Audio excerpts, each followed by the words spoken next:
Click করুন অ্যাপের bell আইকনে আর সাবস্ক্রাইব করুন এবিপি আনন্দ। সব সময় থাকুন খবরে।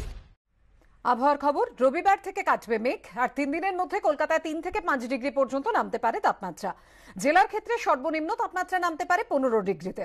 পূর্বাভাস আলিপুর আবহাওয়া দফতরের। শনিবার সকাল থেকেই মেঘলা আকাশ, মাঝে মধ্যেই নামল বৃষ্টি।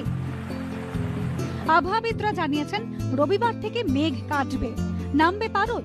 আগামী সপ্তাহের শুরুতেই শীতের আমেজ কলকাতায়।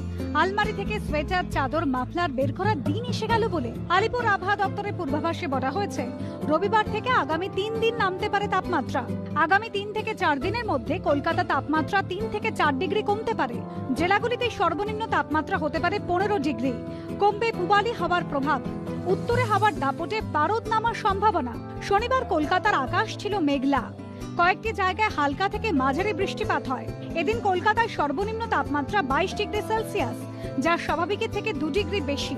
কলকাতায় বৃষ্টি হয়েছে 22.6 মিলিমিটার। কলকাতার পাশাপাশি শুক্রবার রাত থেকে শনিবার সকাল পর্যন্ত দক্ষিণবঙ্গের কয়েকটি জেলায় হালকা থেকে মাঝারি বৃষ্টিপাত হয়। বৃষ্টি হয়েছে দক্ষিণ 24 পরগনা, উত্তর 24 পরগনা, বাঁকুড়ার বেশ কয়েকটি জায়গায়। অসময়ে এই বৃষ্টিপাতে সমস্যায় বাঁকুড়ার রায়পুর সিমলাপাল এলাকার ধান চাষিরা। খামারের মধ্যে থাকা ধান বৃষ্টিতে ভিজে যাওয়ায় ক্ষতির আশঙ্কা করছেন তারা। এবিপি আনন্দ।